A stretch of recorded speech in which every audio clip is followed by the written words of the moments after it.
दोस्तों, जैसा कि आज मैं बिल्कुल भी नहीं बोलूँगा कि मेरा चैनल सब्सक्राइब कर लो या मेरे वीडियो को लाइक करो या शेयर करो, क्योंकि गोंडा से जो खबर आ रही है आज दोपहर में, जितना हृदय विदारक घटना हुआ, बहुत बड़ी घटना है। क्योंकि बोलेरो 11 लोग सवार थे और बोलेरो पारासराय देवरिया अलवल मार्ग रेहरा गांव के पास ईटिया थोक के पास सरयू नहर में चली जाती है। बोलेरो अनियंत्रित होके नहर में जाती है। वहाँ कोई रहता नहीं है कि किसी भी प्रकार से पहले इनका शुरुआती दौर में बचाव किया जाए। पूरी गाड़ी नहर के अंदर चली जाती है। उसके बाद वहाँ आसपास के लोगों को पता चलता है तो वो लोग मदद के लिए आते हैं। जब वो लोग पहुँचते हैं तो देखते हैं कि गाड़ी पूर्ण रूप से पानी के अंदर डूबी हुई है। कुछ लड़के तुरंत मौके पर 3-4 लड़कों को वीडियो में भी देखा गया है कि वो तुरंत जाते हैं, वहाँ पानी के अंदर कूदते हैं। और एक लड़का तो उसमें शीशा, एक ईंट का पत्थर लेके शीशा भी तोड़ने की कोशिश कर रहा था। ट्रैक्टर बुलाया जाता है और ट्रैक्टर के माध्यम से गाड़ी को बांध के खींचा जाता है। और जब खींच के निकाला जाता है तो जो देखने को मिला वो वास्तव में पूरा एकदम हृदय विदारक घटना है, जिसके लिए कोई शब्द नहीं है। 11 लोग मर चुके थे, 4 लोग घायल थे जिनकी सांसें चल रही थी, और एक बच्ची 10 वर्ष की है, वो मिसिंग थी।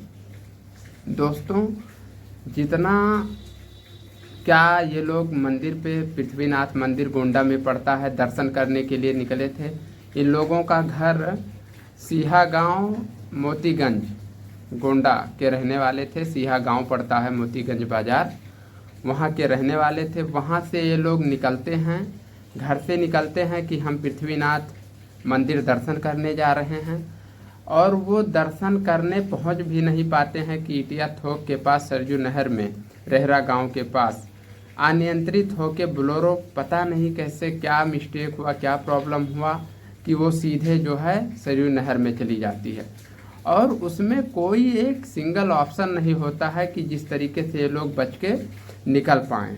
हालांकि कोई अपनी अंतिम शक्ति तक लड़ता है, जब उसे ये पता हो कि हम अब नहीं बच पाएंगे, हमारी लाइफ ख़त्म हो चुकी है, तो अपने अंतिम शक्ति तक लड़ेगा। लेकिन जितने लोग उसमें थे वो कुछ नहीं, बेबस हो गए और कुछ भी नहीं कर सकते थे। लेकिन जब निकाला गया तो 11 लोगों को मृत पाया गया, 4 लोग घायल थे, एक बच्ची अर्चना नाम की वो मिसिंग पाई गई। परिवार तो ऐसे हैं जिनका पूरा घर का घर साफ हो गया। मतलब एक परिवार से 6 लोग मरते हैं, एक परिवार से 4 लोग मरते हैं, और 3 लोग मरते हैं, एक परिवार से 2 लोग मरते हैं। मैं सबका पूरा डिटेल है वो मैं आप लोगों को पढ़ के बताता हूँ। दोस्तों, जैसा कि 3 तारीख की ये घटना है, लगभग दोपहर में 11 बजे से पहले की घटना है।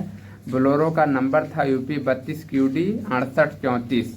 मृतक की सूची जो मिली है वो बीना पत्नी प्रहलाद कसोधन उम्र 40 वर्ष।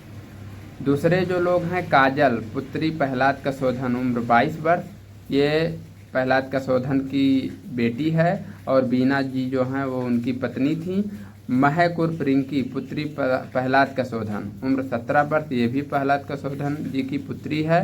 रामकरण गुप्ता पुत्र रामदेव उम्र 36 वर्ष।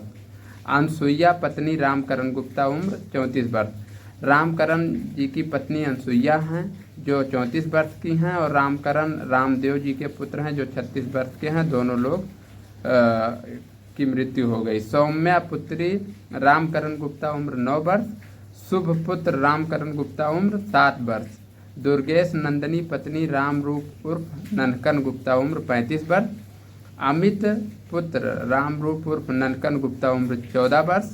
संजू पत्नी रामललन वर्मा उम्र 26 वर्ष। अंजू उर्फ गुड़िया पुत्री राजित राम वर्मा रामललन की बहन उम्र 20 वर्ष। तो दोस्तों, जिनका अभी मैंने नाम लिया है 11 लोगों का, इन लोगों की मौत हो गई। और अभी जो 4 लोगों का मैं बताने जा रहा हूँ, ये लोग बच गए हैं।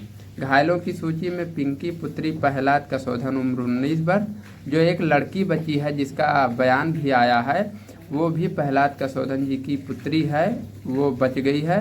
सत्यम पुत्र प्रहलाद कसौधन, उम्र 14 वर्ष। और प्रहलाद कसौधन जी की एक लड़का सत्यम भी बचा है जो 14 वर्ष का है। राम ललन पुत्र जग प्रसाद, उम्र 22 वर्ष। राम ललन पुत्र जग प्रसाद, उम्र 22 वर्ष। और चालक जो थे सीता शरण पुत्र परशुराम, उम्र 32 वर्ष। जो ड्राइवर गाड़ी चला रहा था उसकी उम्र 32 वर्ष थी। और मिसिंग में जो मैं बता रहा था, एक लड़की रचना पुत्र राम रूप उर्फ ननकन गुप्ता, उम्र 10 वर्ष। और ये लोग जा रहे थे पृथ्वीनाथ, जो गोंडा में एक भगवान भोलेनाथ जी का मंदिर पड़ता है। लेकिन उससे पहले ठीक मुझे लगता है 10-15 किलोमीटर पहले इंटिया थोक सरयू नहर पड़ता है, जहाँ ये गाड़ी नहर के अंदर गई है। तो दोस्तों अब इस पे और क्या कह सकते हैं, जितने लोग भी सुने, जब घटना आई यहाँ तक कि तुरंत पूरे डिस्ट्रिक्ट में आसपास के ज़िलों में सन्नाटा छा गया। मतलब 11 लोगों का मरना एक बहुत बड़ा घटना है, जिसमें कि आप डूब के, मतलब अकाल मृत्यु, कुछ कर भी नहीं सकते हो। ऐसे कुछ होता है, आदमी बचने की कोशिश करता है, भागता है, कहीं छुपता है, कुछ करता है, इसमें कोई ऑप्शन नहीं था। तो दोस्तों मेरी तरफ से जितने भी लोग मरे हैं उनको प्रभु अपने श्री चरणों में स्थान दें। जो बच्चे घायल हैं उनको जल्द से जल्द स्वास्थ्य लाभ की कामना मिले। और जो बच्ची रचना पुत्री, रचना अर्चना नाम है, वो उसका भी कुछ ऑफिशियल नहीं है कि वो मिली है या नहीं मिली है। लेकिन कुल मिला के दोस्तों घटना बहुत ही हृदय विदारक थी। और इन लोगों की जितने भी लोग थे गोंडा पोस्टमार्टम पे पोस्टमार्टम कराया गया। फिर इन लोगों के घर लाश लगभग शाम तक पहुंच गई, क्योंकि घटना लगभग सुबह 9 बजे के करीब थी। और क्या ही कह सकते हैं दोस्तों, भगवान को जो मंजूर था वो हुआ।